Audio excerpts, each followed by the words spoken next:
मङ्गल प्रणाम सम्पूर्णमा। र आज म हजुरहरूको समक्षमा मेरो युट्युब च्यानल लभ इज लाइफबाट भेट गर्दैछु है। र आज चाहिँ म हजुरहरूलाई यो किताबबाट भन्न चाहन्छु है। र यो किताबको नाम आनन्द की ओर है। यसको संयोजिका हुनुहुन्छ श्रीमती बिमला मिताजी अनि प्रकाशक आचार्य श्री कृष्णानन्दजी महाराजी है।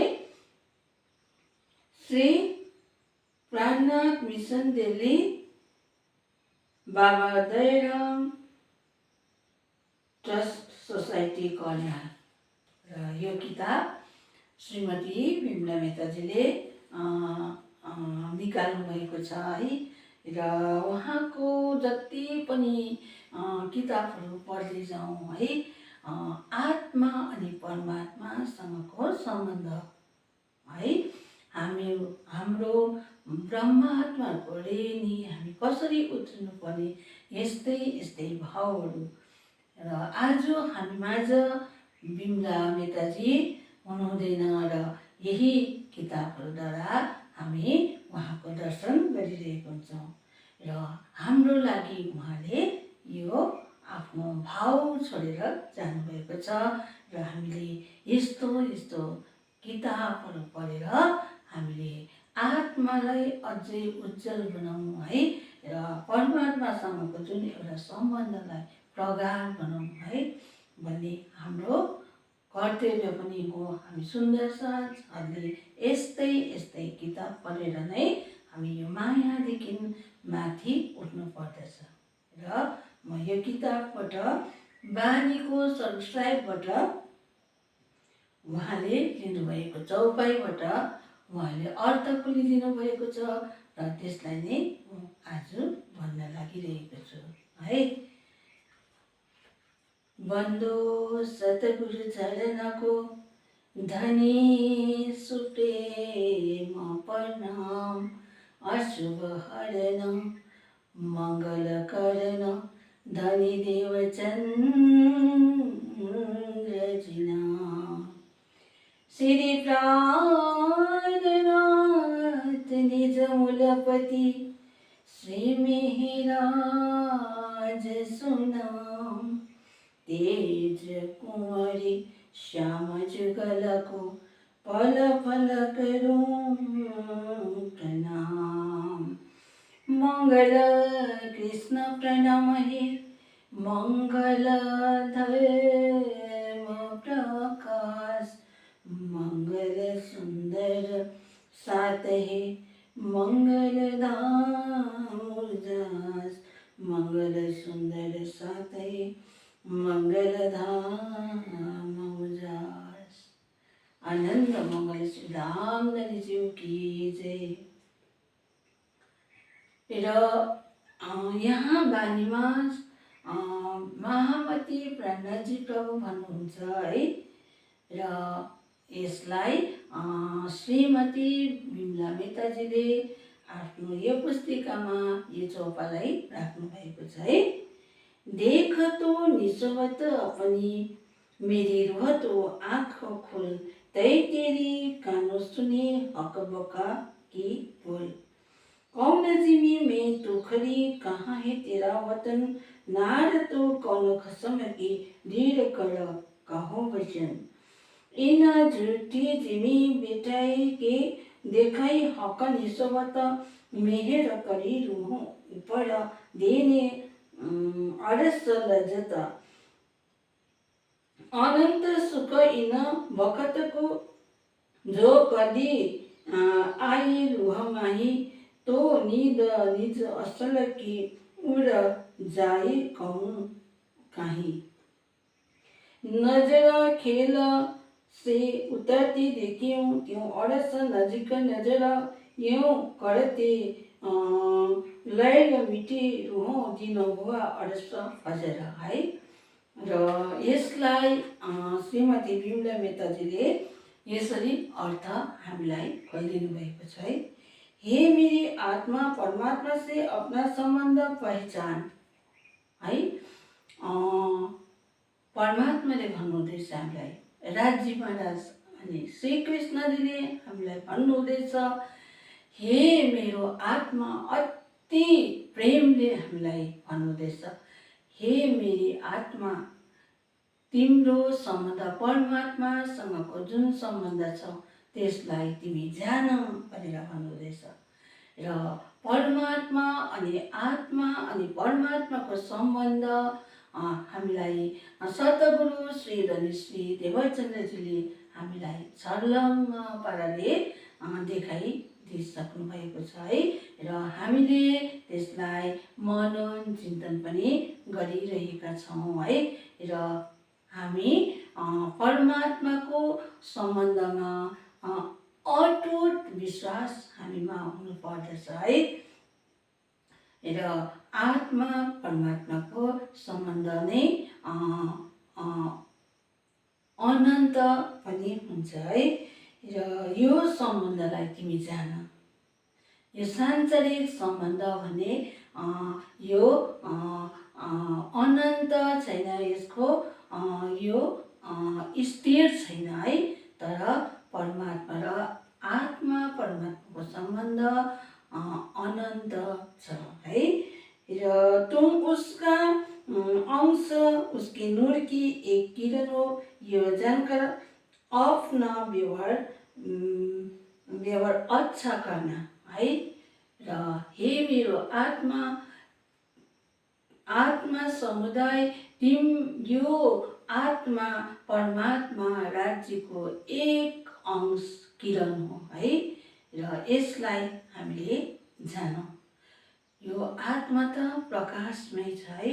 परमात्माको एक अंश किरणले यो जागनी ब्रह्माण्डमा पनि त्यस दिव्यधामको ज्ञान है, परमधामको जुन राज्य महाराजको ज्ञान हामीलाई जब आउँछ तब हाम्रो यो आत्मा त त्यसै पनि हाम्रो परमात्माको एक अंश है, किरण प्रकाश हो।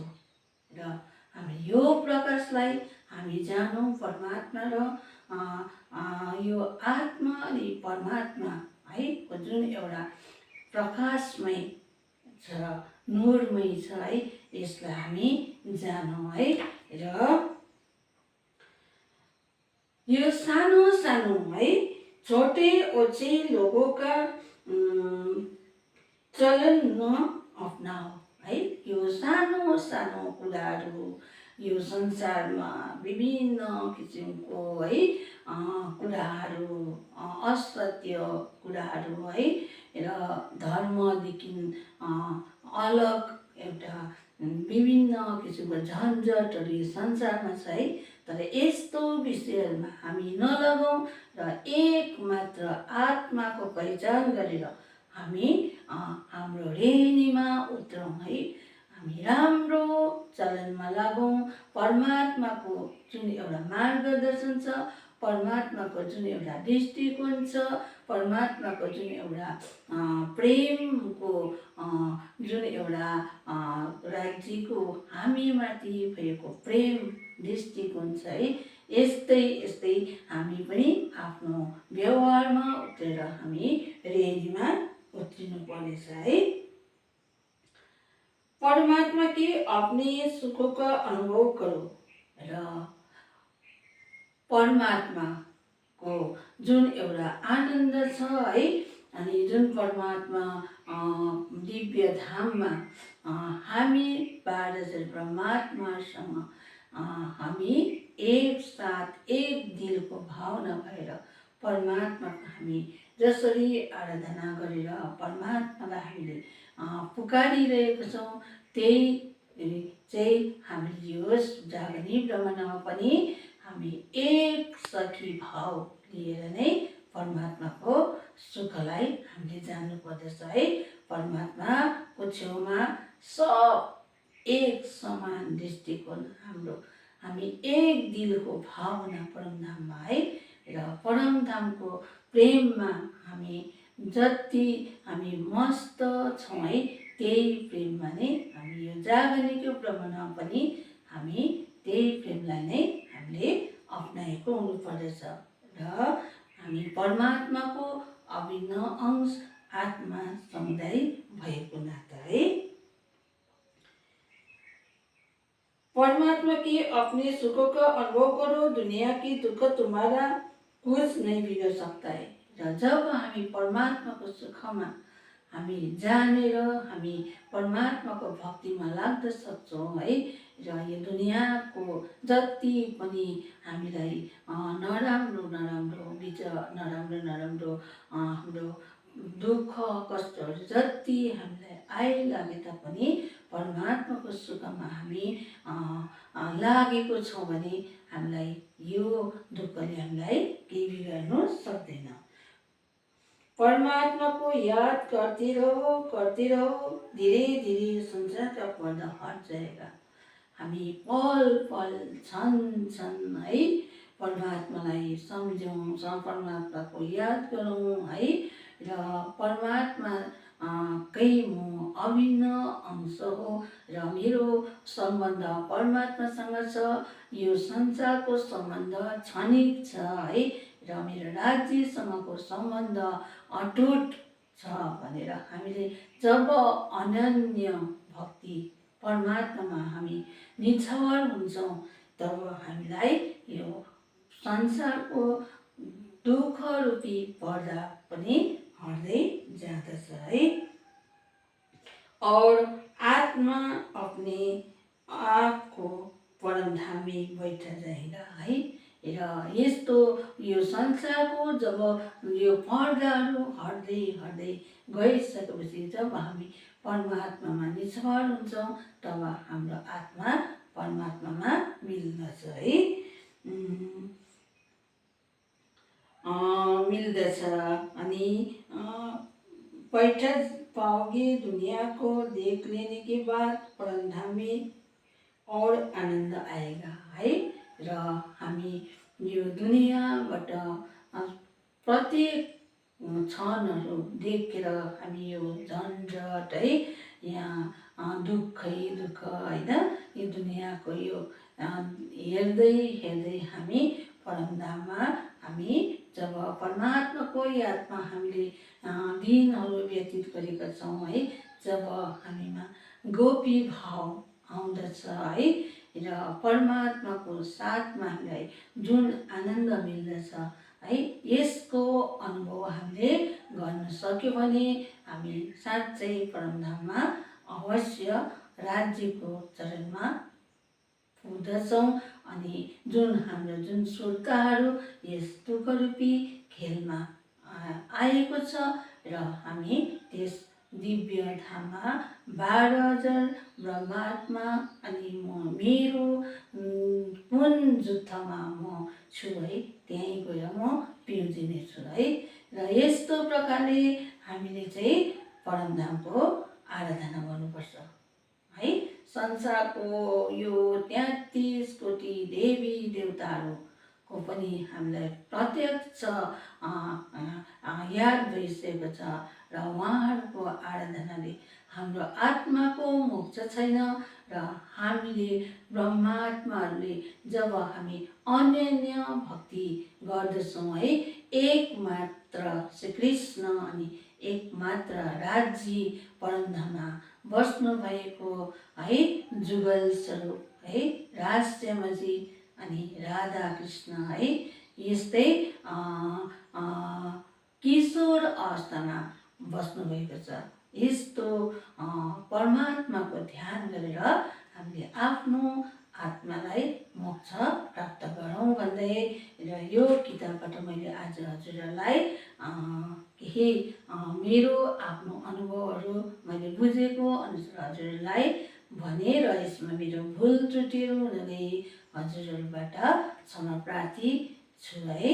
र मेरो यो युट्युब च्यानल लभ इज लाइफलाई हजुरहरू सबैले फलो सेयर अनि कमेन्ट गरिदिनु भयो भने साँच्चै म अझै हजुरहरूको आशीर्वादले अझै अघि बढ्दै जानेछु भन्दै मेरो यो आजको यो सुविचार यही समाप्त गर्दछु। प्रणाम। जय श्री कृष्ण, जय श्री राजी।